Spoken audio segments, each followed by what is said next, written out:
stage proven, every rumor nailed down, no chance of misconstruing. Catchphrases dropping like a pile driver move. Jake switch sharp, Cody's got the groove. They keep it real raw, never out of the loop. Step into somewhere, the wrestling troupe.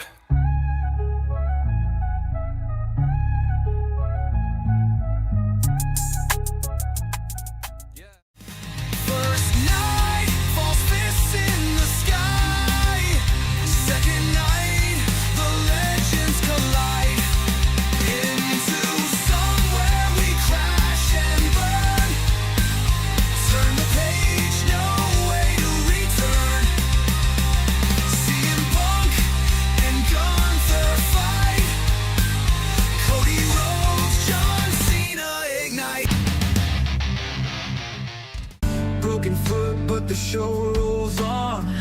Jake's pain sings a quiet song. In the sun where we all fall, wrestling rumors, wrestling brawls. Jake and Cody calling it raw. In the somewhere breaking the wall.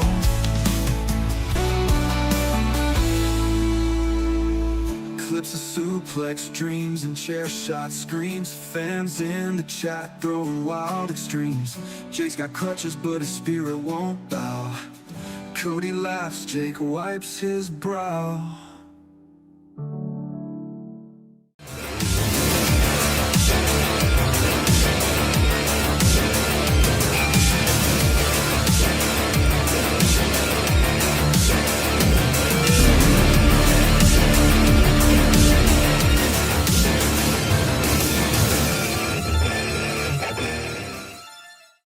Calls a shot, Spaz breaks the game. Cody's in the fray, adding to the flame. Ladders they rise, fists hit the air. Chaos erupts without a care. Triple A's warriors and XT's pride. Only one walks with glory inside. Into somewhere we scream and shout, breaking it down, no shadow. Into somewhere where we breaking it down. CM Punk, John Cena tearing up the town. Broke half on fire, no one spit it better. Reef wing like a beast, no one does it clever. Cena through elbows, Punk through shade. Chains clang, bodies bang, rivalry displayed. Slanted to the chains like lions in the cage. Toronto crowd wild, unleash all the rage. In the summer, in the summer. The Garden's buzzing, New York feel electric. Punk's fist cracking, Seth's got a death wish, hectic. Cody says, man, Punk looking hungry tonight. Jake nods, but Seth flips, guts all in the fight. Roman stomps through, Rex plans in his strut. Tribal chief with bad vibes, tearing it up. MSG crowd, stunned faces in the stand. Cody shakes his head, this again, damn man. Y'all believe in Joe Hendry's name, fighting through the fire in the wrestling game. Hardy soar like the legends they defined. Knockouts fight, her power aligns. Mic drop, we analyze every bout, discussing every twist, don't leave a doubt. Predictions, insights, we break it all down into somewhere best critics around. In the somewhere we reviewing every bout, breaking down the moves, ain't no shadow of doubt. WWE heat, we bring that white hot flame. From Ray to Gunner, we calling names. Yeah.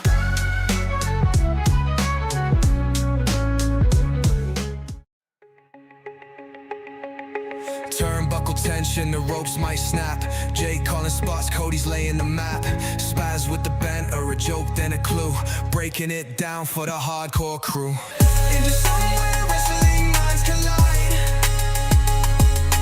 breaking down the chaos, the truth won't hide. Briefcase in the air, who's taking the gold? We're diving deep, stories unfold.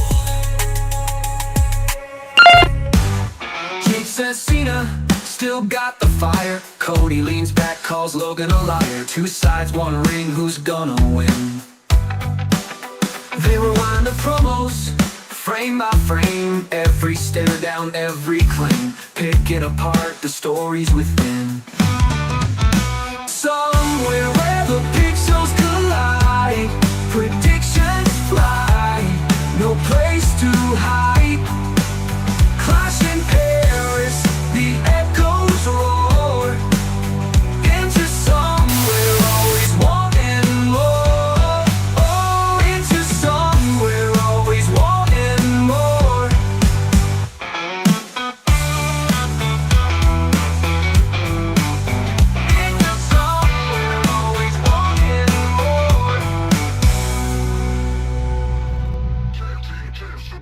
All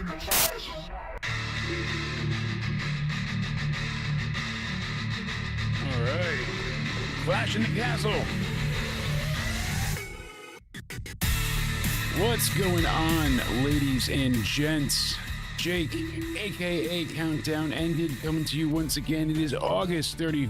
I'm going to say 30th again. This year is flying by. 2025 out the rear window. We are here to review the Clash in Paris. Hopefully everybody's doing well. Bit of a surprise to some for the ending. I had literally said in several chats throughout the morning and afternoon, somebody else is joining the vision. They're setting it up this way. It's going to happen. Liz said it. Several others said it. And I said if it was a guy, I was hoping for somebody from NXT. If it was a female, it was coming up from Becky only. Makes sense. She's a heel. It's her husband, of course. Don't mention my hot husband, who happens to be the one, the only Cody O'Needy 316. What's going on, broski? What's going on? What an ending to the show. I know you disagreed. We talked about it before we went on air, but I think this is setting up AJ Lee's return. Everybody and their mother does. Be a mixed God. tag team match at WrestlePalooza, and this is going to counter program AEW All Out because they want to make it as big as possible. That's why they're doing John Cena versus Brock Lesnar. So I think they're going to do a mixed tag team match as well. I think they're going to make it as big as possible, like they said they were going to. Would be something. They're going to make the show as big as possible. So I think we should make that a poll in the chat. Right now, I want to know, we already got a poll going on right now, and if this was the loudest wrestling crowd ever, because it certainly seemed like it. As much as we've been spoiled by the decibel bleeding crowds in the past, holy hell, they outbeat Paris by a long shot before, you know, even the previous Clash, what was it, Backlash they had in Paris and all this stuff. Go back to even Puerto Rico, as loud as they were. These people tonight were... listen to this.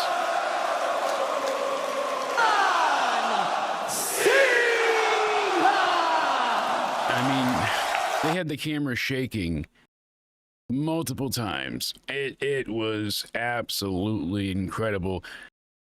Like I said, Jelly Roll looked at, I think it was Michael Cole or somebody else, and he's like, what is going on, when they had that just insane roar. That's Jelly Roll being like, I've never experienced anything like this. It is the power of John Cena. Thank you for the thumbs up, Mr. Gordon. Hopefully you're doing well. And shout out to everybody in the chat, both on Twitter and on YouTube. I appreciate you guys being here. You know what it is? It's not a matter of I don't believe that AJ is coming back. We've been down this rabbit hole and blown it up so many times and sealed it with cement. I think that's unfair to argue saying this is the same as saying she's going to enter the Royal Rumble. No, I think that's granted, but we've heard this. This is certainly a time where it probably makes the most sense out of ever for her to return, honestly, because of how they set it up, and husband and wife versus husband and wife is most likely what's going to come to fruition. The only thing is, like I said, I have been beaten to death by this in the IWC for so long about AJ, she's returning. Oh my God, somebody dyed their hair black. She's coming back. Oh my God, somebody sang a song that she once liked on Twitter. Somebody choose bubblegum. That means she's coming. Like, there's been so many over-exaggerated attempts to have her return, and unfortunately, my ADD-ridden ass can't take it anymore. I hear that name, and I'm like, this is... Fuck it. But it's always around Royal Rumble time. She's going to be a special appearance in the Royal Rumble. But I think this is way different than that. I don't disagree. Doesn't make it any less sickening to me. That's the problem. Pent up rage. Just pop. Overall, not a terrible show, but not a show really to, write home about. Nothing newsworthy, I would say. Besides what? Becky joining the Vision. Really would be, it'd be that, and possibly them having the loudest audience. They said they were going to make this show special to get the people wanted to tune into the ESPN. Yeah, you're going to want to watch this. And that's after Stephanie McMahon. Stephanie McMahon herself went ahead and outright said, I want people to go ahead and use a VPN. I don't want fans to have to pay exorbitant prices. She's like, I want fans to buy a VPN instead and watch everything on Netflix like international fans do. And I'm like, Okay, so clearly there's some dissension in the back between what they're getting versus what they want and what's happening with TKO. What we're seeing publicly, anyways, is TKO just taking as much as they can from the audience. $70,000 tickets, Cody. $70,000. I think if Vince retired and just gave the company to Triple H and Stephanie, I don't think WWE would be on every single platform imaginable. I think Triple H and Stephanie would make it where it's more affordable for the audience. Yeah, because So I think WWE that's Network. why Stephanie's kind of defending the fans. You have a great point, and for people to say no to that, you have the perfect science, in fact, locked behind what you just said, because they charged how much for the WWE Network?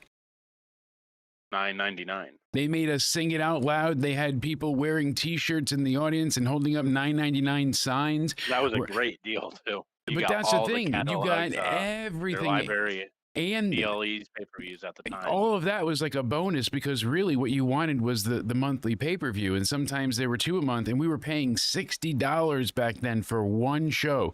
But now, then they would do you got new little weekly specials. content. They did the Edge and Christian show. Exactly. They did WWE Camp WWE, which was hilarious. I thought the Legends House. They easily could have charged $25 or $30 a month for it. They could have, half the price. You're still saving because you're getting all this extra content, and then on top of all the extras, you're getting weekly, custom made new content, and the library and the monthly pay-per-view. The pay-per-view $60. You're only spending $30.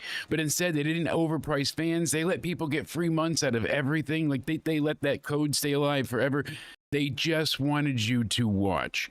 And this goes against everything that WWE stands for. They like to do two things, Vince, like ingrained into Stephanie's soul. Never make a match you can't deliver, and always make sure you can get as many eyes on it as possible. Don't worry about profits. Don't worry about, get people to see it, because if they see it, the profits will come. I'm going to read something real quick. Corey Hayes is like, I told you so, because sources indicate that as of right now, WWE has discussed looking to end the show with something big to head into the ESPN era of WrestlePalooza next month. And Becky Lynch going into the Vision is great and all, but I don't think it's big where it's going to be like, oh my God, no, I want to pay $30 a month to watch. Yeah, exactly. And every other WWE this is really not that news. Like, if it was somebody, if it was like, oh my God, somebody that no one expected, and they joined, and we have no idea, like we have to, but everybody can already hear the promos. It's her hot husband. Of course she aligns with him, and they have the same vision. Like, it's not exciting that his wife joined him. I'm sorry, it's not.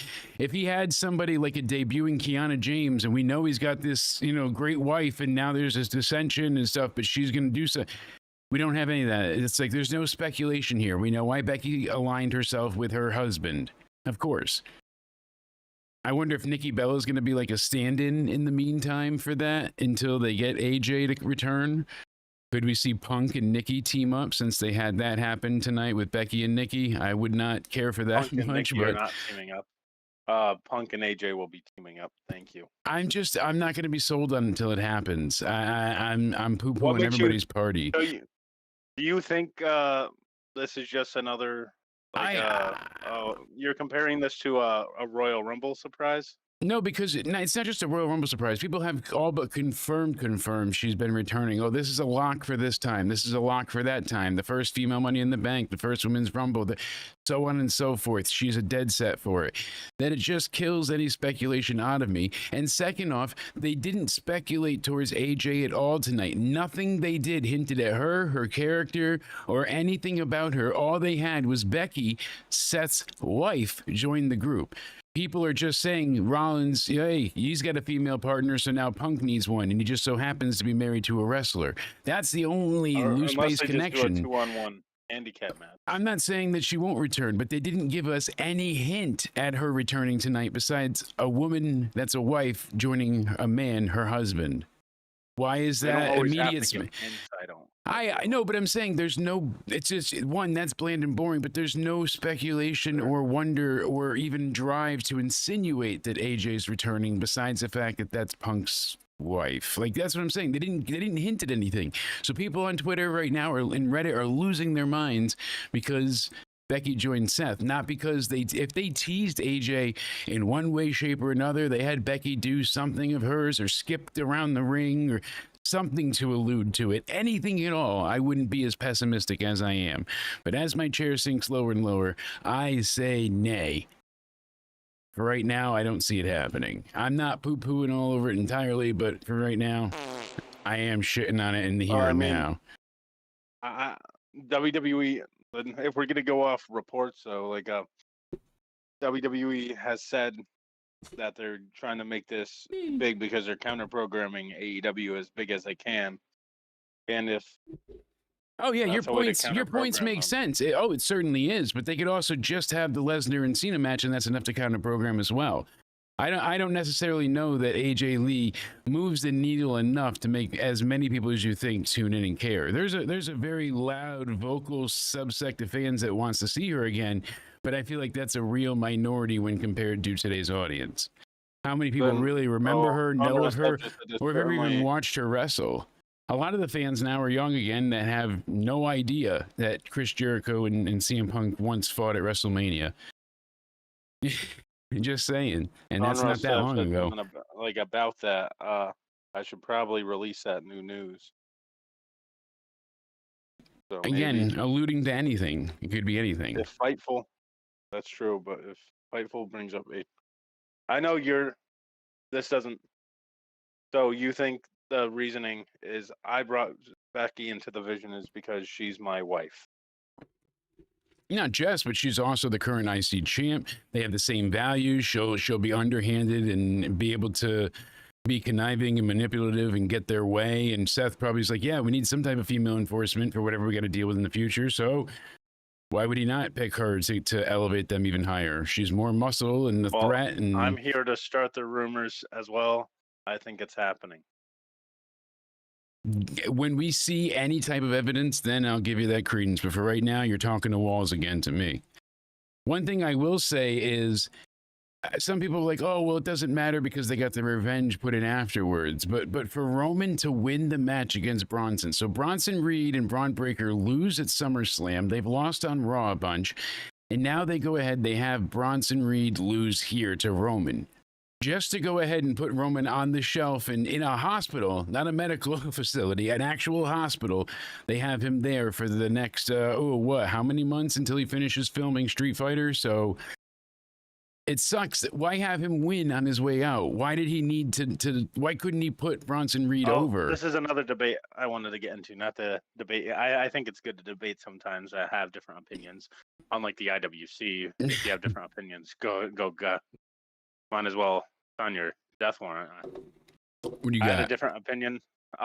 So I think Roman Reigns needed to win this match. I think he should have won in this match. I think it was the correct winner. Call me crazy all you want, people, but why? I think because Braun Breaker's supposed to be the next man, and Braun Breaker's supposed to be the one to take out Roman and take him down for good. Okay. Right? So what's the value in saying, I'm the one that took out Roman Reigns when my partner over here, Bronson Reed, just did the same thing? Because you have Bronson Reed do it with multiple cheating ways, so he didn't actually get a clean victory over him. He won, but they cheated, everybody else helped. So now when Bronson Reed beats him clean, they won't, but we know, and we're waiting to see someone finally get the upper hand over Roman clean. Beating Roman Reigns makes you the next guy at this point in time, so it would have elevated them. It devalues Braun Breaker doing it if Bronson Reed already did it himself. Not at all. They both can beat Roman in different ways and both be elevated by it. Bronson Reed had to cheat. Braun Breaker didn't. That would be as easy as it is. I mean, Bronson Reed would benefit from it. What does he do? I don't like the Vision losing at all because you're trying to that's all they've done is lose. They lost. Seth lost. That's the problem. And then he cashed in. Doesn't know how to build up factions. WWE doesn't know how to build up factions to make at the Judgment Day. They said they're to go and all that, and then what happens? A few weeks later, they're all losing their titles. Well, they're also marred by injury repeatedly too, and that's changed plethora of plans time and time again between Rio, between Dom, there's been many people that get screwed. They got Then injured, so Liv. I get that. That's But even a little before different. Liv, it was Dom that got hurt. It was Rhea that got hurt. There was got hurt, multiple yep, things, and you're they had right. to derail things. The thing is here, Bronson Reed could have went and beat Roman via, chair shots and a bunch of illegal things.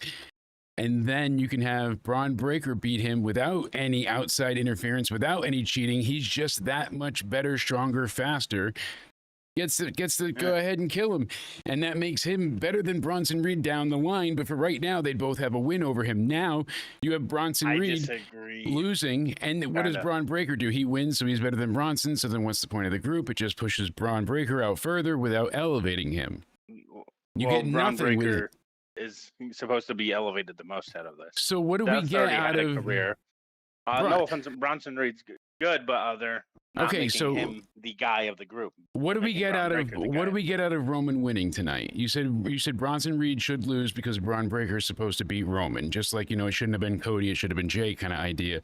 So what do we get out of Roman winning tonight? What is it? What's He set dethroned forward? one member of the Vision, and Braun Breaker is going to be the one to end it all for Roman.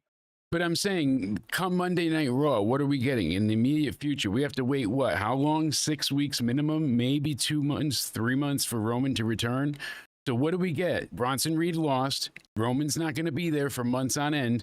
You're at Monday Night Raw. What do we get from Bronson Reed losing last night? Where do we go from here? That's up for WWE to decide. But you're saying it's a good thing. So what's the good benefit? What's the positive of him losing? Roman won. You said that's the right call. So if Roman wins, but he's not going to be there for the next 2 months, what do you do with Bronson Reed? How do you save him from floundering because you made him lose the night before, and you're saying that's the right call? It is the right call. So if it's the right Bronson call, then Reed- what do you do with Bronson Reed? Okay. What do you do with Bronson Reed if he won? You're going to have to shoot him to the moon, and You make don't him have to the main shoot him to the event guy, moon. right? Now But you're that going they to do that win, with Braun people are going Breaker. to. You said if you're going to do that with Braun Breaker, you said if he beat Roman, so it's the same thing. And Roman's not going to be there for months. So what do we do now? We go off of their win last night because Bronson Reed, if in my world, would have had help from Braun Breaker. Now, what do? Would they have a win over the top guy in the company? That means they get to call their shot. These two, they want to be draped in gold. They're going after the tag titles. They're going to go face Judgment Day. Hey, look at that. It makes sense. They're already elevated by still beating do that. Roman. But they still- lost. What claim do they have? And why would they work together Who as a lost? team? Bronson Reed lost. Bronson Reed lost, and Braun Breaker didn't come out to help him at all. He waited till after the match. So what was the point of that? Where's the unity? Why would they want to fight as a team when one's a loser and the other one can't help and be bothered to help his team? Braun But if Breaker they has won- taken L's too, didn't he? They both lost previously at SummerSlam. They got beat as a tag team. So this could have been the makeup for that led them into having a tag title run, or Roman being the right call. It doesn't work for me because he's gone and these guys sit and dwell in the loss that he leaves them in. What are you going to do? You have to capitalize on Bronson Reed beating Roman, though. What are you doing with Bronson Reed after beating your biggest star in the company? I just told you everything for the last 2 minutes. What? You're gonna go. You're What gonna go did you ahead say? and have You them said go that- after the tag titles You right said away. Go after the tag titles. for Right beating away. Roman. Yes. But when Braun Breaker beats him, he's the next Mr. WrestleMania. When did I say this?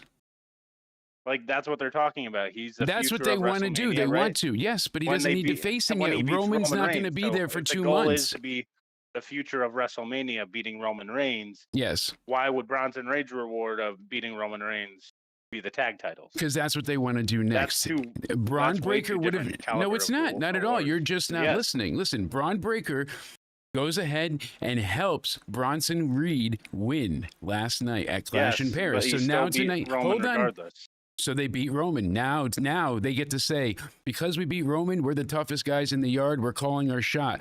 Seth's a champion. We want to be champions. They go, they face each Judgment Day for the tag titles. So you elevated them together as a group because it took the two of them to beat Roman. So Roman is still protected, but he puts them over in defeat. It keeps the story going. Things progress. And it's still not Jay taking the pin. So I don't know. I'm not sold, but we got to get into the actual review here. We basically covered the first match. Roman Reigns, Bronson Reed. And it was okay. The match itself was pretty bland. It was face Roman, a lot of drive-bys, a lot of spears, a lot of chin locks. It basically all breaks down to the ending. Bronson Reed goes up top, but Reigns, he hits him with a big Superman punch and gives him a big Samoan drop from the second rope, hits him with a spear, pins 1, 2, 3. This was the first hour of the show, by the way, between entrances, the recap video, and all the schmas afterwards. I think it was like 55 minutes all in all. So the first hour was just all the OTC former Bloodline stuff. And I was disappointed, obviously, not just about the loss, but the loss of story going forward, because now they have the chance and they brutalized Roman. They beat him down. Now he's going to go away. So why he needed to win and then get put on a stretcher, c'est la vie. But all in all, this match, I'd give it like 2.5 stars, probably. Roman may have won the battle, but they won the war, right? So not really, because he's still going to come back. The war is far from over. It's just they have an advantage in battle. He won the battle, and then now they have a new advantage. Bronson won too. Yeah, not necessarily in that order, but Street Profits, they come out, they got their what is it, Borderlands 4 gear on. I don't know. Yeah, last thing on it, I don't see how Roman should just be losing. Then it's just going to make Braun Breaker look good when he beats Roman, when everyone else is beating him. Because Braun Breaker would not need help to beat him. It took Braun Breaker and Bronson Reed to beat Roman. When it's Braun Breaker's turn, Bronson Reed won't help him, and he'll do it all by himself, therefore putting him over clean. Roman still took an L. They're not going to say. So what? It took 2 guys to beat him. Roman knows that. How many times have you seen the good guy lose, but not really lose? You know, that's the thing here. They all cheated, so the win is there, but it doesn't really count, and the fans would know this. It's that simple. They do it all the time for everybody. Roman he would know, hey, I didn't really lose. It took both of y'all to defeat me. You might have beat me, but you couldn't really beat me. And you know it. You're afraid, you're scared. A scenario where same ending every time, interference. It's not the same ending every time. It's the Vision doing as they do with the Vision. Roman, like, I don't know. I just disagree. I don't know. Where else do we go with it that's interesting? They stretchered out Roman, I guess. That's a repetitive ending too.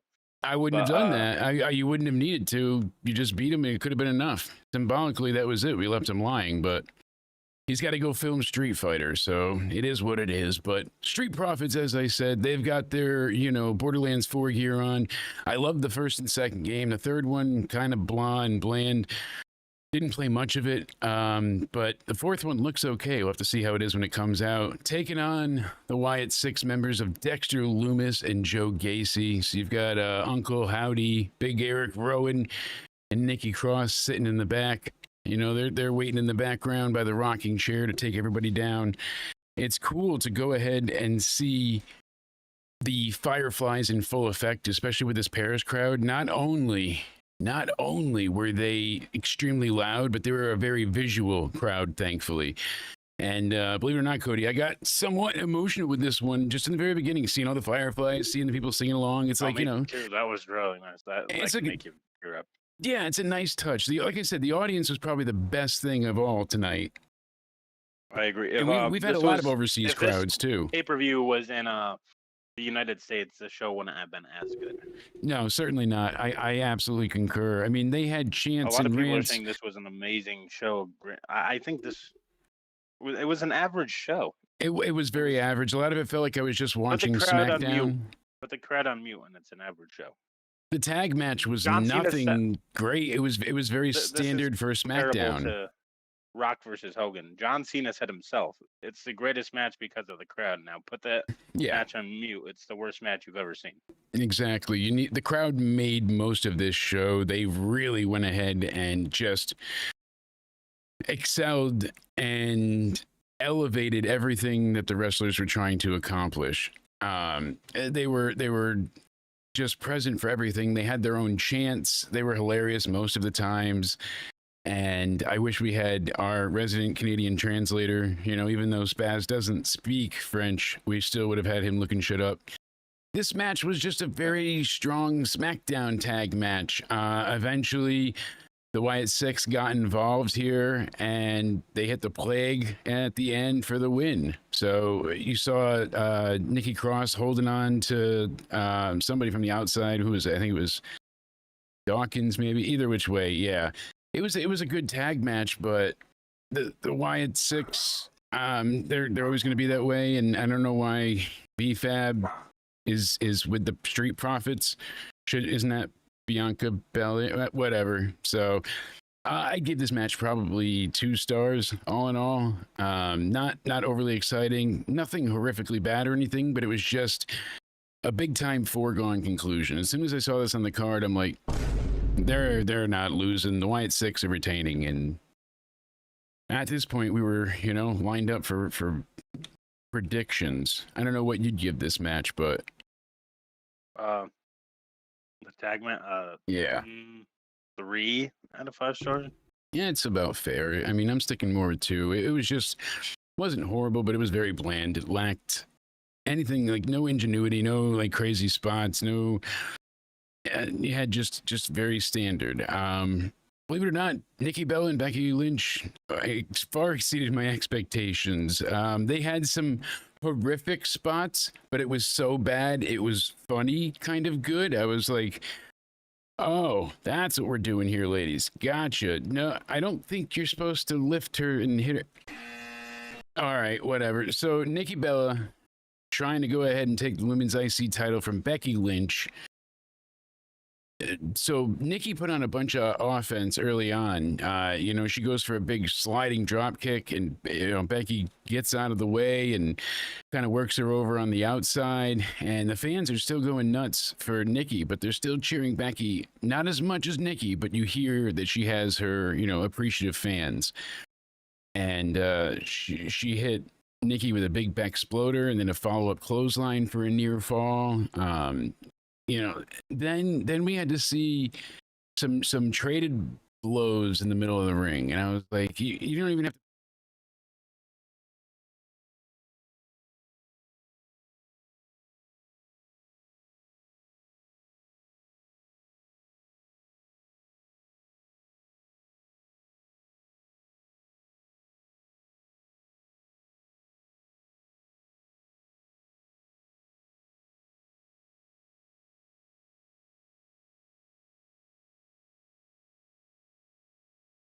I think you lost sound.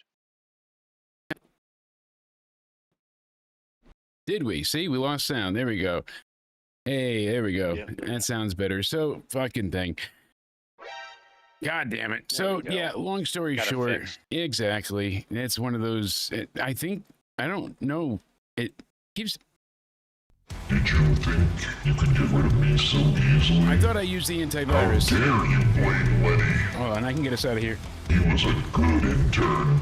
He worked for pesos on the dollar. You just put in Courtney's credit card When was the last information. time you talked to Big Bot? Don't worry about it. Like I said, just putting Courtney's credit card information in that Didn't you AI thing insult stops. him? Didn't you insult him one time? No, Oh, you put her credit card? Ah, see, at least. I didn't call him loads of times. Are you sure? I also didn't say he smelled like cheese. Ah, And also, he should take his family and. don't worry. You're gonna get him mad. Off. Whatever. So, Well, very standard match. at least it's her information and not ours, right? You didn't put my information in there, did you? Yeah, Nikki Bella holding on. She did really well here. I did Nikki Bella did she did great. good for what she had. She Well, did thank she you. did far better than what I thought she was going to do. Honestly, no, it's still a rough match to get through. But like I said, some of the parts were so egregiously bad that I couldn't help but laugh, and it got me back into Whose it. fault would you put that on? I wouldn't give it more than 1.5 stars. I'm not going to be like this was great because 4 stars they killed each other. No. A little bit of both, would you put this on the because fault line? Becky has a Both? very brawlish kind of offense, which is clunky at times and requires the other person to sell wildly. And I said Yeah, with Becky earlier, matches, I agree. You have to be a really good seller to make everything. this kind of felt like good. when Hogan and Shawn Michaels wrestled each other. Yeah. Like Nikki was Hogan and Shawn was Becky, because Becky at times was throwing herself all over the ring. And it's like she gets kicked in the stomach and she goes flying up and sideways. And there was a lot of it that I'm just like she oversold. I don't know if it was to make her look ridiculous or if it was just like she was trying too hard, but Becky looked very foolish and it was making Nikki's offense look bad as well. So it seemed kind of like an intentional thing, but if you go back and look at it with those type of lenses, it seems like Becky was the one calling the match as well at times. I heard a couple of spots, and Nikki was just following. I mean, when Nikki got the Bella Buster on the ring steps, that looked good. She landed her perfect, so she Nikki didn't get Bella hurt. didn't look happy though. She didn't. She had boo boo face after getting the linchpin roll up. So I like that name for the roll up, the linchpin. It's so multifaceted. It works in so many different ways. Love those kind of names, but. Obviously, the lynch pin, but it's also a pin, and her Becky's lynch. Look at that, threefold. This match itself, I'd probably give 2 stars to. I mean, maybe, like I said, jokingly 1.5 stars, but no, 2 stars, because there was parts that really did work, but the rest of it left a lot to be desired. Still something I would tell people to check out. It's about 13 minutes long. I see mixed reactions on it. Like, some people like to. I get if you're a Nikki Bella fan, Becky Lynch, you're gonna praise it no matter what. And who am I to criticize that? I apparently do that with the Judgment Day, right? So yeah, to each their own. But this match was, I hate to say it, but this match was ass. It wasn't great. But like I said, it had some no entertainment factor to it. It really did. I think if you let them run it back again, I think it could be better. I just think it was just very I don't know. I don't know. Their styles didn't mash well together. Yeah, I mean, and going back to the intro Something too. weird about the match. I mean, I see Wrestling News posted this bunch of bullshit. I don't know why they're flaming around news like this when it's just a total crock of shit. We all know AJ is not coming back. Oh, well, on his way out, Punk picked up the sign that said Punk, AJ Lee on it, but you're all crazy. She's not coming back. There's no way. No way in hell. I don't care if WWE zoomed their cameras on the Punk and AJ sign. All right? Doesn't mean shit. Cody's wrong. I'm telling you, Wait, why did I get fined $10,000 for spreading misinformation on into somewhere? You just want to be careful. You want to be careful about that, bud. AJ is not returning, and we got to be careful. Before the show, do not mention AJ Lee, and I went ahead and did it anyway. And you fined me $10,000. Yeah. I told you it's not pesos this time; it's dollars. Becky Lynch screwed CM Punk with the low blow that led to Punk giving him the stomp on the chair. Everybody's talking about one name and one name only. I think you're right on the money, bud. I just like being difficult. I wanted to see how far I could push you. But no, out of all the times we have heard, AJ's coming back, you nailed it. What do we always get? It's during a Rumble. You talk about the AJ thing first, and the two things we debated out. I was being a wise ass, honestly, but no, AJ. Out of all the times that she went ahead and could possibly have come back, this is the only time where it's actually granted merit. You know what I mean? I was trying to be a wise ass with it, but no, realistically, that's the perfect foil to Becky Lynch. This is a great reason for her to return.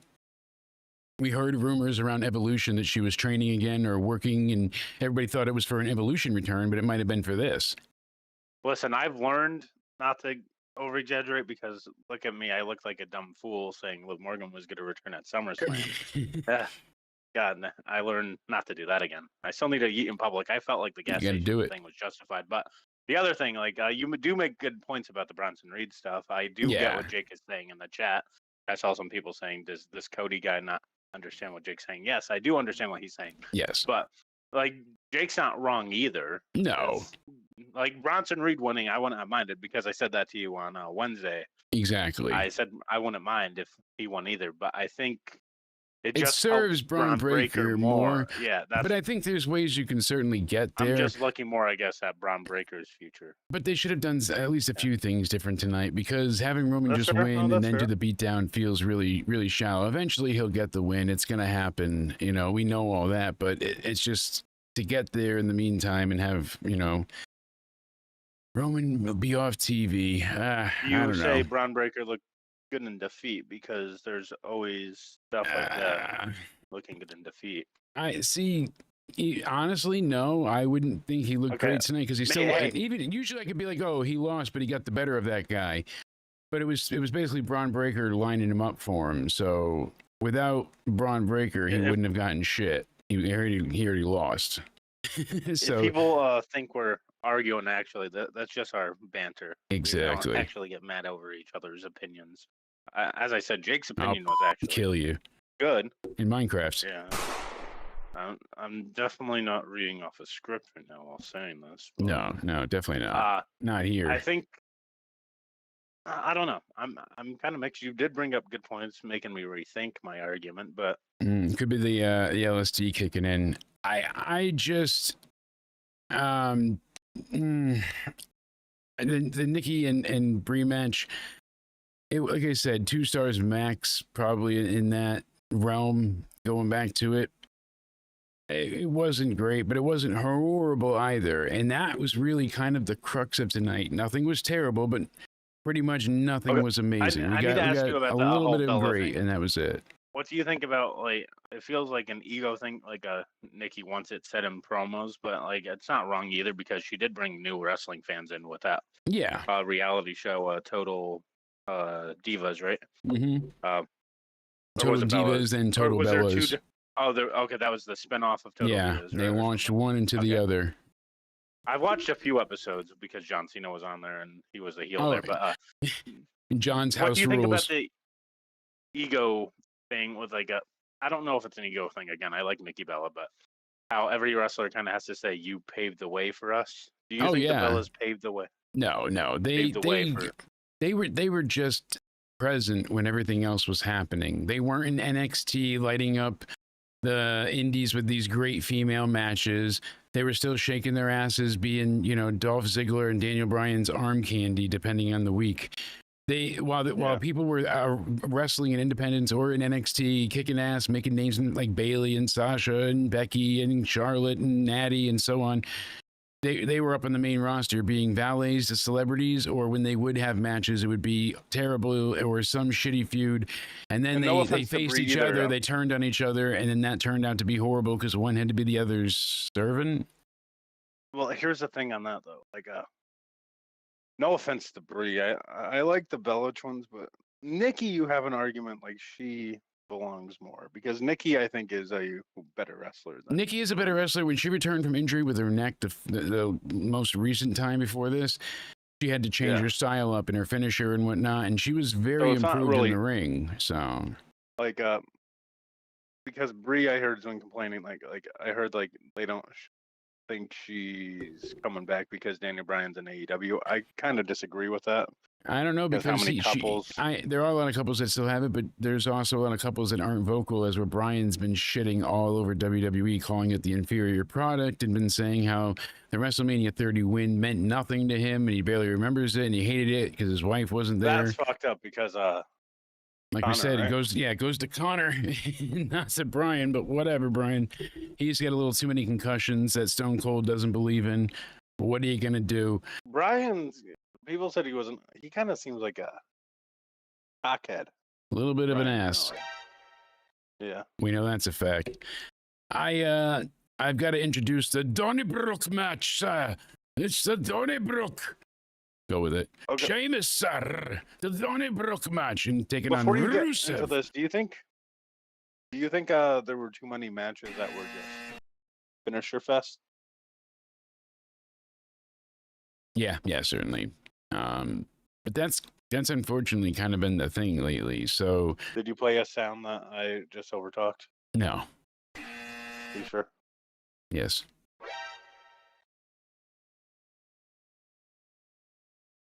The Soul Snatcher, because I think it could come out of anywhere. The Donnybrook match. I do it like a drunken Irish Shrek. Ah, donkey. I had the Donnybrook match. All right. Sheamus, Rusev, I wanted to care. I really did, because their first two outings were hard-hitting and fun. The very first one on Raw was kind of anticlimactic in a way, like, oh, it led to a sneak roll, blah blah blah. Their second outing was much better. I mean, like, the first 10 minutes of their first outing was bland. The last bit of it was much better, and that's what got everybody talking. The rematch left a little bit to be desired. Then we head into this, and funny enough, we've seen several of these Donnybrook matches, sir, and it's never been great. And they had fun spots, the backwards white noise through both of the stacked up tables usually, and the shillelagh and the bar keg, and we saw it with Pete Dunne. We saw one other one as well this year already. And had you just done it like in a simulation for WWE 2K series, we probably would have gotten the same match regardless, because they just hit the same bouts to all of it. What's going on, Frederico? Thank you for hanging out. Make sure everybody that's hanging out hits the like button, subscribe, turn on the bell. We'll be live after Raw tomorrow as well. More UCR podcasts and more stuff coming along the way as we build up to All Out. That's right. Deep in Toronto. Let's go back to the Raw to predict this. Yes. So we're gonna begin the show with the Vision, then we're gonna end the show with Beatdown. Yes, I think you have had a vision, my friend, and you've called it. I think that's exactly what's going to occur tomorrow night on Raw, but we'll see. Was there anything that stood out to you in the Sheamus Rusev Donnybrook match? No, there wasn't shit to me. It was like the worst mistake of them all. It was, I don't know. It was like a good match. This could have been a good match for tomorrow on. Yes, Raw. this should have been on and Raw. And Dominic and AJ should have been tonight. Thank you. You took the words literally out of my mouth and then spit them in my mouth, and then I spit them back in yours. I think the last Paris crowd was a little louder than this one. Oh, I don't think so. I mean, judging by some of the reactions that we had and replaying some of the audio, and I mean, they went ahead. That's close. Like any of those international crowds, though, would probably take the cake. We need to go back to. That's a video, like loudest crowds. Oh yeah.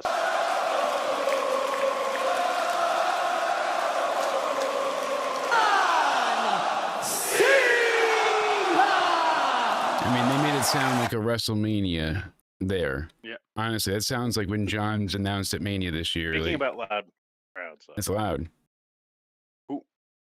What was the last real loud United States wrestling crowd for WWE? Because none of them can match this. When was the last time WWE had a crowd like that in the United States? To this extent, I would say Survivor Series War Games Chicago, where Punk returned, because even before Punk returned, they were so hot for that Team Cody match.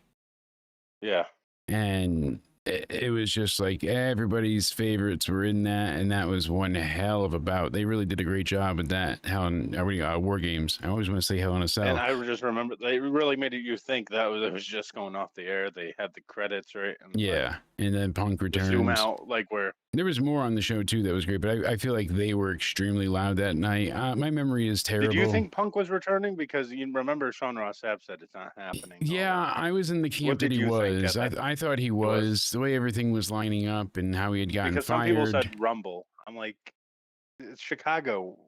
That's the best opportunity you got. Yeah, I thought that he would be coming out absolutely then. So, well, got that one. But yeah, this match was not bad. Rusev and Sheamus. Someday. Now, Rusev and Sheamus wasn't bad. It just wasn't innovative or good. Like we've seen pretty much everything they gave us in this, and I don't want to take away from these guys because they killed each other like always. The hard hits, the shillelagh across the chest to do the beats multiple times. Sheamus hits a big brogue kick for a near fall, and then he hit him with a great running knee, and then Sheamus got kicked in the head by Rusev, and then Sheamus got hit with the shillelagh, and it broke right across his back, but he kicked out at like 2.99998 of the fucking milliseconds. It was insane. Like the referee basically was hitting 3 as he got up from it. but Rusev eventually chokes him out and taps him out with the shillelagh hand, and that was it. It was a fun match, but it wasn't like this 5-star brawl that people were making it out to be or expecting it to be. For me, it's like 2.5, maybe 3 stars. It was not bad by any means, but a lot of the fun of this we had seen twice before, especially some of the spots we've seen several times before just with different wrestlers. And when you have people face off against each other that have already faced off and done some of the things, repeating them is an easy way to lose me for sure. So, what would you rate that match with Rusev and Sheamus? I would say a 3.5. That seems fair. Then we got the long walkout from Logan Paul. Goes ahead and sets out. He's wading through the fans and flipping people off in unison. He's got a big smile on his face. Logan's ready to take on the world, or at least the world that's been placed upon his shoulders in the form of the WWE Universe from John Cena, who gets, again, as we showed here, and can only reiterate so much, one of the loudest entrances for him ever. I mean, it was stunningly incredible. The fans were nuts. They were hyped for Alicia Taylor to give Cena the greatest of all time intro. That was really cool. When the bell rang and these two locked up, it's not as powerful or as big as Hogan, and Rock at WrestleMania 18. Oh no. We know, that's the utmost power of Toronto. Yo, we clutched I don't up in think Toronto, anyone's beating elimination chamber. But it had that feel to it. I still got that chills feeling like that. Oh shit, this people know face Cena is back. Because SummerSlam, we didn't know 100% whether or not it was going to be real or fake John Cena. Like, is he a face? Is it just a ruse? Is he doing all this to trick Cody? And it's like, okay, no, he's saying creative was bad. So now we finally got him in the PLE here with us, and it's like, what are we going to get? All right, let's do it. Let's see it. And so far, it's worked very well. I like Face John being back. He even invited that young boy to go ahead and come and sit with him again, so that was cool. I'm looking forward to the last few dates with John, but it's getting kind of sad. I'm nervous. The end is nigh, and we don't have much time left with Cena, sadly. I do, regret that they wasted so much of our time on silly heel stuff when he could have been having great matches with so many others. But I like to see more from John, and the clock is ticking. We don't have very much time left. This was good. Logan Paul, this is probably one of my favorite matches of the night. Believe it or not, this was really good. Cena has really turned it around, huh? Yeah, he brought Logan to a different level, and Logan also kept him going at that higher pace. So the two of them complemented each well very, very, very often. There wasn't much or any real miscommunication, slowdowns that I saw, besides a minor thing with like a trading blow. Besides What's that, funny? People laughed about this being a WrestleMania match, and this ended up. yeah, proving this could have been a the crowd was WrestleMania going match, nuts. When Cena hit the Frankensteiner and then the Code Red, the Canadian Destroyer, I went nuts. I was like, holy shit, like he was going. Cena goes and he hit or attempted to hit like what? Cena a little bit. Yeah, he was trying to hit the AA left and right and center. He pulled that out every 3 seconds, and I'm just like, John, it's not working. Try something else. And that's when John gets hit with a knockout punch. And here we thought, Logan Paul's going to do it. He goes to do the 5-knuckle shuffle. He takes forever gloating and, just smarming it up, looking at the crowd. He's taunting everybody. He goes and gets, connected. He goes to hit John, and John pops up. The crowd erupts. He pulled the, possum like The Rock did at WrestleMania when they had their first once in a lifetime match. So Cena pulled that out, hits him with an AA, and I love the way they pulled that off. And he kicks out at 2.9. And after that, he gets him with a Styles Clash for a very, very, very close near fall. That should have been 3, but these guys took forever to get up from that one. And like I said, eventually, Logan tried to hit him with the loaded hand again, but John puts him in an AA. And one more gets the win. 1, 2, 3. What a match. I went very, very ballistic at certain points, but all in all, this exceeded the hype for Would you say me. this is match of the night? Yeah, I would say it was very well wrestled. It had a great, fun story to get behind John one more time against a growing a new heel. Bless you, sir. We're getting, the one, the only face John Cena back, so we might as well utilize it. We might as well have fun. I like that John's here to have fun, but still can get the job done. He's whipping out new moves. He's pulling out all the stops. He's wrestling like a madman. They had a lot of time here. This was something like 25, 30, I think it was. 25 minutes, 30 seconds. I think I might have been a little bit off because my thing skipped around on Peacock, but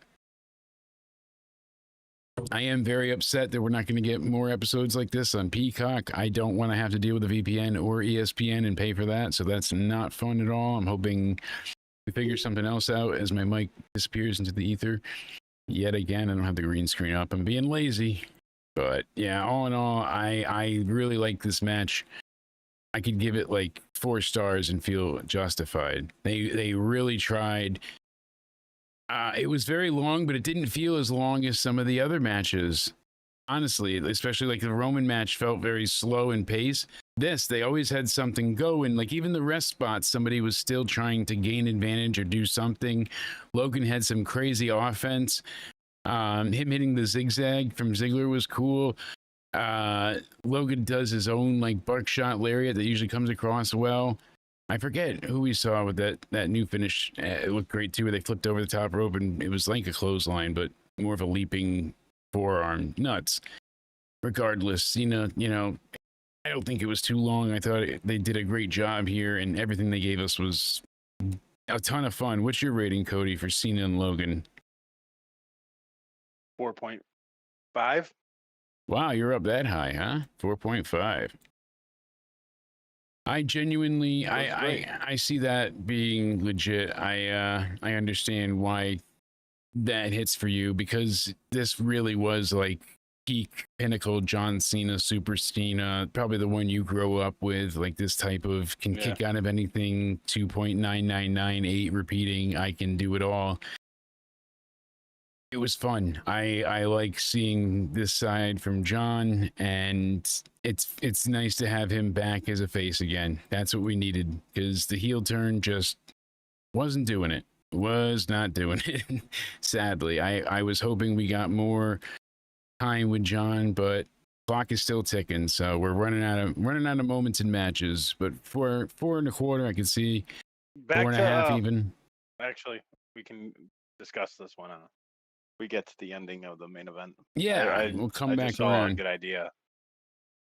So now I don't want to forget about it. I won't let you. So now we got the main event here, and Jey Uso makes one hell of an entrance coming out through the crowd. Very cool though, the way this is done. He's got his side and his back taped up from all the previous attacks and the stuff that happened leading up to Clash in Paris, all the tsunamis and everything else. He got his ass beat. So he's a little worse for wear. And then earlier in the night, he gets beat up more trying to save Roman. No one else comes out. And what does that show? That Roman's still a heel, because not one face came out to try and help him. They just needed a couple more people and they would have been all right. But nobody wants to help Roman Reigns, it seems. So, damn. Sucks to be family. Jay had to go out there after he was getting ready for his match. He's got to run out there and be like, hey, wait for me. I'm trying to help you. I mean, maybe Punk and LA Knight would have if Roman doesn't shit talk them every week. Right, no kidding. So that's what I'm saying. He's not a face yet. He still acts like a heel, and that's why he gets treated like one. See, I think that's something me and you agree on. I think Roman Reigns should be a heel. I had to move out of the booty way. Yeah, no, absolutely. Please tell me he's what better turned as a him heel. face. Nothing that he lost the title and then he had to come back. That's what made him face. Makes Granted. sense. What are we gonna do? Besides be crazy and talk to stools. So, LA Knight. Talk to fools. Let me talk to you. Yeah, tons of fools and stools comes out. CM Punk is up after that, and then Mr. Burn It Down is there. How many times do we have to say ad nauseum on here that he needs what? A new fucking song. This shit is over. It's terrible. Get rid of it. I don't want it. You're making the fans confused because they're singing along with his song, but then they're booing him as soon as the song's over or the sing-along part is dead. So it's confusing. Well, like Seth's like and- dancing around with them sometimes, like doing that. Yeah, orchestrating that. yeah, conducting the orchestrating. Turn up your shock collar. You know, soldier accent. Yeah, duh. You not listen to pretty little lady that does. That's Ruby.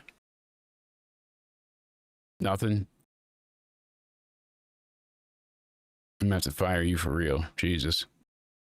How many more people are gonna sign that document, Cody? So this fatal Wiz will four-way. probably have a bunch, like 10,000 signatures on that. They say they're valid, though. Not much I can do about it. Anyway, shout out to Liz because she was right about Jay not taking the pin. You were Wow. wrong. You didn't even have to shit your pants to admit you were wrong. You said, I can't even say it right. Wrong. Oh, God, that's hard. Yeah, I thought that we were right, not wrong. He should have taken the pin. He should have absolutely taken the pin, bastard. No, I'm glad he didn't because it made sense in the story that they gave us. Well, because I wasn't assuming this was happening. I didn't think but- we'd get it here, but that's not true because I said earlier to quite a few people, I'm like, oh no, I either agree that someone's gonna come in, and I also said like, yeah, I've been saying it seems like tonight's the night, but I thought it would have been somebody from NXT and a guy. Once I saw them run in and it ended up being a female, I was like, oh, well, that's definitely Becky. But yeah, I knew yeah. it was Becky. and we had kind of jokingly said that a couple weeks back on some of the shows. I think it was Into Somewhere Weekly 2 weeks ago. We're like, oh, Becky's, too obvious of a member because it's her husband and they're both heels. And that's what they went with. And I sometimes worry that they don't have a story planned and they're just doing it for the pop sake of it.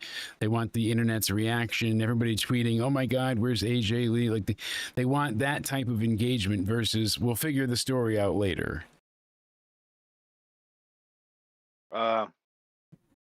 So for me, when I knew, like, when it was Becky, I was like, shit. I was thinking of that whole debate on Wednesday anyway. I'm like, fuck, Liz is gonna be right there. But congratulations, Liz. Told us that wasn't happening. Liz, she knew what she was But talking she said about. Jey Uso was winning. She said Jey Uso was winning. Correct me if I'm wrong. Did she not? I don't think she said she was winning, but she said he wasn't taking the pin. I know that much. Listen, Saya, this Fatal 4-Way was decent. It had some good spots, but it really felt like a Raw main event. Am I crazy? I hope not, because I know I'm crazy, but this makes me like super crazy, like certifiable judge gonna send my ass to a padded room crazy. But it felt like this was everything we've seen before. The vision, the help in the end, the heavy beatdown, everybody coming in and making Seth win. It's just more of the same, and the vision always getting their way in the end. The only standout moment, again, Punk's about to win, lands a second GTS. Oh, no, wait, he gets low blowed. It's Becky. That's really all the match comes down to. Jay, LA Knight, they looked good, but they don't really stand out. CM Punk was destined to win again, so he was really, involved in a lot of these majority of spots that were big. And Seth got beat up by the three of them when they could finally work together, and that was it. Ended up being Seth Rollins retaining because Becky low blows him. Punk goes down. Rollins gets the stomp onto the chair. 1, 2, 3. And that's how they close it out. That's all she wrote for Clash in Paris. We see CM Punk on the way out hold up or point to one of the signs that says that AJ Lee knows to come back. So that's interesting that Okay. they showed that. I know That you had your reminds last me. point. All right. Yes. So someone brought this good point up on Twitter. If it isn't AJ Lee, who has just had a feud with Becky, but also has a history with Punk? Do you know who? Who? Bailey. A few people in the chat said that earlier, and I meant to bring that up as well, but I am just slacking today. Let's see if I can Bailey find out does who make said sense. it. But no, Bailey makes a good deal of sense, and she's certainly one to line up, especially if she's been hearing the voices and come to find out this is all what it leads up to. They could say like, oh, Punk's been, you know, or so and so, not Punk, Jesus, Seth's been filling her mind, you know, with a bunch of stuff because she's, you know, not unpredictable but easy to control. Things like that. It could be fun. I saw it earlier in the chat. Someone said Bailey as well on here. I saw it on Twitter a few times. Maybe I'm missing it, but still, I'm regardless. still going with it's being AJ Lee. It's more fun that way. Yeah, Coot said it, my time traveling lawyer. He said, I mean, Bailey is Punk's homegirl. He was right, Coot. You always just called him a time traveling lawyer. But you never revealed his name. Now you told me his name after all this time. Well, that's his you know, moniker. That's his what he goes by, Coot DeLuke. But I can't tell you that his real name. Can he send me to the future for something? No, you got to figure out his name first. He's like a leprechaun. See, Liz just said Jay was not taking the pin, but not that he was winning. This was a fun main event because of the Paris crowd. Had we gotten this on Raw, people would have probably sat in their hands until the ending with Becky coming out. The Paris crowd made this stand out only because it's exciting for them, you know, so like we get the benefit of you know, vicariously living through the audience. But all in all, I wasn't blown away by the Becky surprise. I didn't even really think of it as a surprise. And there's a lot of times where you have husband and wife working together that doesn't work in wrestling, so I am apprehensive about it. Like, do they know where the line of creativity starts and ends, and how is it not ending sooner in the bedroom? The match was very slow. The buildup wasn't exactly stellar. It always felt like Seth was going to retain here, and that's exactly what we got. So I would give this match probably 3 stars. I would go 3 stars as well. And that kind of gives me about a 3-star range for this show. Middle of the road, 6 out of 10. Not a failing grade, not a high passing grade, maybe but above average could be better. Like, yeah, special.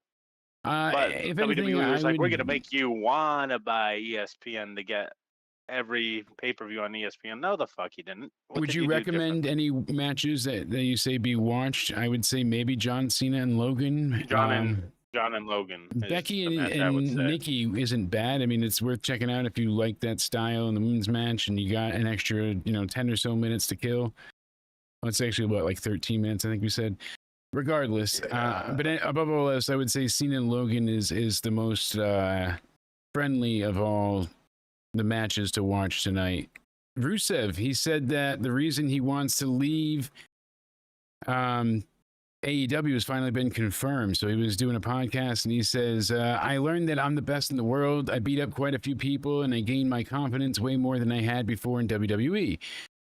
He said, what I've been taught by John Cena, The Big Show, all these great, amazing superstars that I fought in WWE, I had to put to the test when I was in AEW. I had to use everything I've learned. After I did that, after I experimented, I saw that I'm the best one there, and I thought it was time to come back, no doubt, because I still have the goal to be World Heavyweight Champion here in WWE.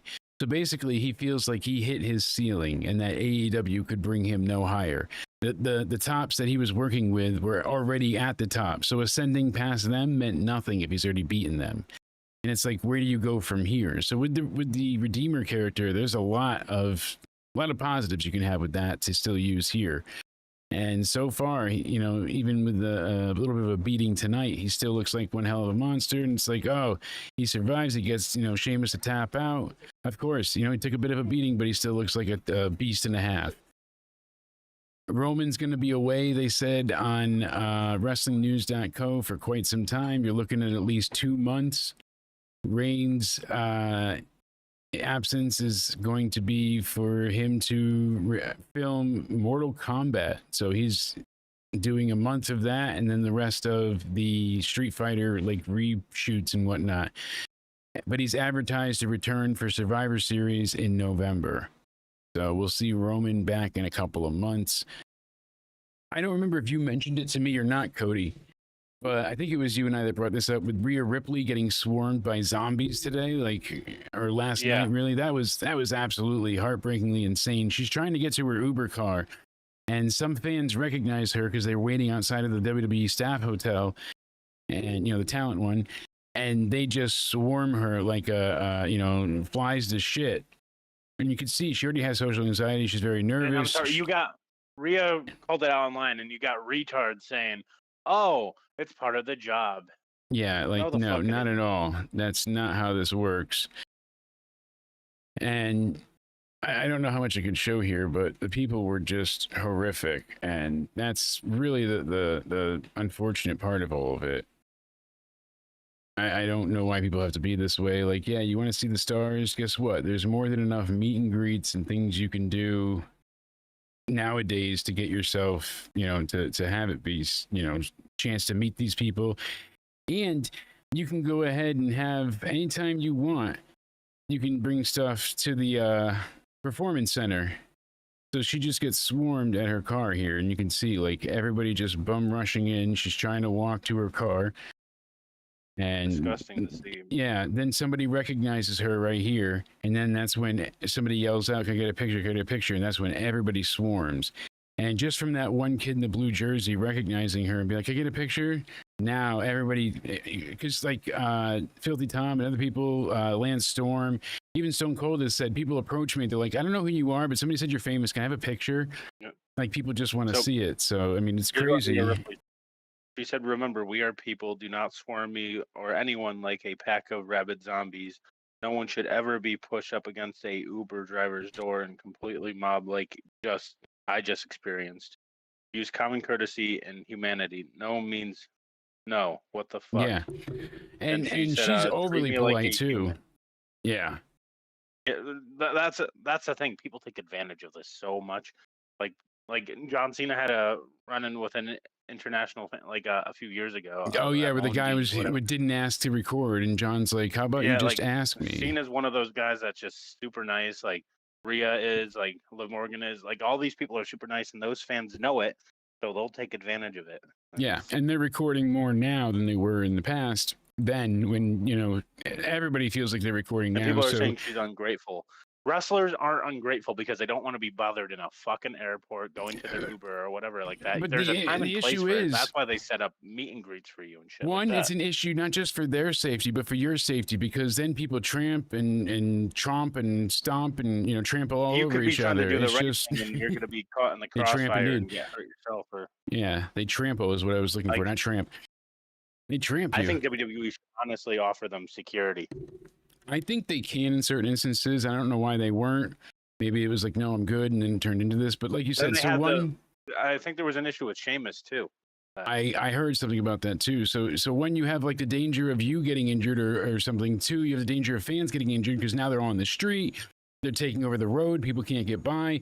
Then three, you can't see everybody, so people get upset and they start to riot, or they get mad, or they flip out, and so all of it is just not a way to do things, sadly. And that's why a lot of people now are saying, like, if I see you on the street, I'll say hi to you, but I'm not taking pictures anymore. I don't blame them. And Raquel Rodriguez defended Rhea, quoting her, tweeting her, and saying it's never okay. It isn't. So a bunch of wrestlers. It absolutely isn't. It I really agree isn't. with I don't her know entirely. Why people? I hate how people use it's part of the job. Yeah, ridiculous. When they get stopped in airports, like leave them alone in airports. Okay, Jake. Honestly, would you want to be bothered in an airport? No one does, and especially if you're, exhausted traveling from city to city. Like, it's not just you taking one plane. Like, this is your 7th plane of the week, and you still have a long day of 3 more flights. Yeah, it's a lot to deal with. So yeah, no, I get that, and I don't like to see them stuck in this type of way. So it sucks. Yes, indeed. I don't understand why people think the way they do. It's fucking retarded how people say, "Oh, it's part of the job." I just don't understand what makes you think it's part of the job. And it really isn't.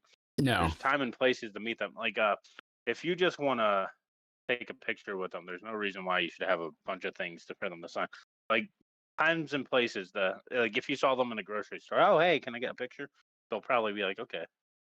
Yeah, But, exactly. They will let you take a picture at times, but if you're surrounded by a bunch of people, I can't remember what celebrity it was. I asked my mom earlier. Like I said, we saw the person in the restaurant, and then went ahead and flagged them down by the waiter, and we were like, "Oh, can you ask the waiter you know, who that is, or if they can sign something after they're done eating.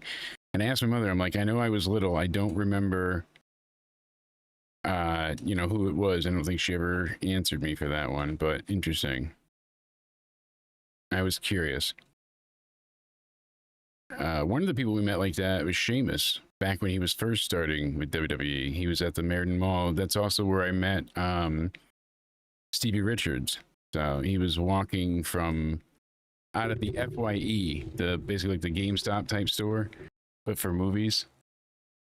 And that went ahead and I saw him walking out. He had a WWE starter jacket on. So we yelled at his, he was in the right to censor at that time. So we yelled out, you know, Mr. Richards, and he turned his head and he kind of smiled and he said hi to us quick. And we were polite, you know what I mean? We just said hi quick and we're like, oh, we'll let you go. We know you're busy. But he was very, very, very nice. Like that was the cool stuff. So when you run into somebody randomly, like we weren't like, hey, can you sign 1,000 things? Can you take a bunch of pictures? We're just like, hey, we love your work. We loved you in ECW. This is a lot of fun to meet you. Most Goodbye. of the time, they'll say yes. In some instances, if they're saying no, then you can say, yeah, they're ungrateful. We didn't have smartphones with cameras, you know, and you didn't even have, well, I shouldn't say never mind smartphones. You didn't have smartphones at all. You didn't have phones with cameras that were consumer grade yet. Anyways, that was what, 2001 Maybe or 2? the only thing you can ask them to sign the shirt you're wearing or something. That's how I got Fabulous Moolah and Mae Young to do. It was on my birthday, and I went to a ECW, like, it was almost like a revival show, but not. It was like right after, before they got acquired, but they weren't really on TV anymore. And Justin Credible was supposed to wrestle. He was too drunk to compete. And they wouldn't let the little people have their wrestling match because they said it wasn't PC. And this was at Southern Connecticut State College that they were hosting the event at. And they're like, yeah, the college campus feels like that's not PC. And I'm like, so you're telling them they can't work and make money and that's better? You know, but that's how it worked back in the day. But it's funny to think back, you know, those olden days. Yeah, honestly, I would give this show a 3 stars, 6 out of 10 in that range. It was what it was. It was a flash in the pan. They were certainly the loudest audience that I've heard all year, though. This beat out Mania in terms of decibel volume for me. There's not a ton that I'm like craving to see what happens going forward. Yeah, there are a lot of, you know, Frederico's right, a lot of fans from WWE that ruin the meet and greet. You know, they just, they can't take no, or they just continue to berate and want more, and it's just not great. Yeah, you know, it kind of happens with wrestling in a whole, too. People feel very entitled, it seems like, and I don't know, it's never a comforting situation when you get, you know, put in that type of ordeal where fans feel like they're owed something because they watch you. And wrestling does that to a lot of people. So Sports Illustrated just put out a merger update on potential AJ Lee return following WWE Clash in Paris. Let's see what they had to say, Cody. It says the closest anyone has seen to Lee in a wrestling ring over the past 10 years was her role in the Heels Season 2 on Showtime show. And says the hype train's gone into overdrive. Moments before Becky Lynch got involved, Rollins was heard telling Punk that he hated him and his stupid family. CM Punk was also seen grabbing a sign from a fan in the crowd that read, "Bring back AJ Lee." The closing events of the show immediately had fans talking online, and there appears to be some validity to the rampant speculation. WWE sources have indicated that AJ Lee's name has been brought up in numerous pitches internally, according to Sean Ross Sapp, as you said earlier. We can't confirm an AJ Lee return as a go, but sources in WWE have said there's traction of it than late in previous years. So more traction now than ever. Do we see her for WrestlePalooza? They're not sure. It says one of the higher ups in the last few weeks has told Fightful that if she were to return, they don't have concerns about her time out of the ring for a number of reasons. She looks like she just left TV. She's married to someone who also took a long time away from wrestling and returned just fine. So it seems I'm sure like she still trains. Yeah, it seems, well, she had been training recently and people thought she was going to return for Evolution, but then she was like, somebody, you know, dispelled that rumor saying it was just a modeling thing, but lo and behold, that was not it. And it seems like she might be making a return. I don't know. I'm not going to be sold till I see her. But the clickbait race wars have begun. People are going to be clickbaiting the hell out of that. I'm telling you, you're going to see everybody under the sun. AJ Lee returns, question marks. Yeah, Liz got to meet Killer Cross and his beautiful wife, Scarlett, at an anime convention yesterday, right? Or art convention, either which way. And that was badass for you to go ahead and catch them. I'm still so I have such a great affinity for those two because of how they interact with the fans, how they present themselves, their take on storytelling and booking. I just cannot grasp a world where WWE willingly let them go. It has to be a work in my mind because it doesn't compute that the man wasn't wrestling on TV but was your top merch seller. It's the arena chanting as loud as they can, "We want Cross," and you say, "Oh, we want Brock, he's here." Like, no, you knew what you were doing. You knew what you have, and it was something special. Are they mad because he got over on his own without the corporate machine behind him? That people want him like they did Daniel Bryan, and that's somebody that got rubbed the wrong way with corporate too? I'm not so sure, but if you watch the doc, I mean, you heard he said verbatim, people were upset with the promo that he cut at Mania. And it seemed like, you know, people took that not as a legit thing, but, you know, as a work and a legit thing, not a thing of, you know, imagination from his end. He said he likes where he works and that's all he wants to do is work there.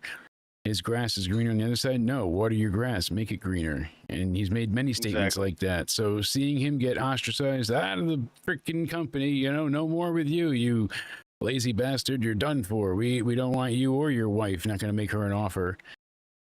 Okay, so now he's going to GCW to compete, and people are like, oh, well, WWE and GCW could work together. Anything's possible. He could be doing all these independent dates, and then he's set to return off of the independents in like January. He'll be in the Rumble. You never know what they have planned. Could be nothing. They have nothing planned, and they just let him go, and this is it. And that very well could be the case. Here's why I think it might be a work, because AEW was asked, did you have any talks with him? And they're like, no, because we think it's at work. Yeah. And he's like, this is damaging my chance to make money because people aren't taking risks to book me.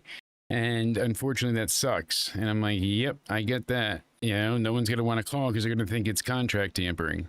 So we'll see what happens. But I'm greatly upset that Killer Cross is not on our TV weekly. He should be. He should be absolutely out there killing it and kicking some major ass. So I don't know. Are they even chanting "We want Cross" though? They have been. They were at SmackDown before the show and in between one of the segments. It's happened. So fans want him still. I certainly want Cross and Scarlett. I want them both to be there. But they got to actually do something with them this time. I don't know. Cody, tell these lovely people where they can find you, my good man. You can find me over on my Twitter or whatever you like to call it nowadays at Judgment Day Era. You can find me over on my YouTube at Judgment Day Era. I know I need to post video game content. Jake, find me another $20,000 for not posting it, I guess. But yep, we'll have a talk with that after the show ends. It's already out of your paycheck. You can find me over on my Instagram at Cody_Onidi_316. Look at that, 316. Thank you guys for hanging out. You can find myself on Spotify. Search Into Somewhere. We're on TikTok. It's Jake.countdownended. And you can find us on Twitter/X and on Instagram and on Rumble, all at Countdown Ended. Then go ahead and subscribe to us on YouTube. It's Jake Countdown Ended DeMarco there. Or you can go to youtube.com/countdownended. Turn on notifications because we'll be live tomorrow after Raw for the Raw review. Did you post that spicy picture and drop the link? I did indeed. To our new page. That's right. You know, it's out there. People are going to love it. Only our certain fans can go to. Oh, Jesus. Stay sexy, everybody. Have a good one. We'll see you for Raw. Guess it is.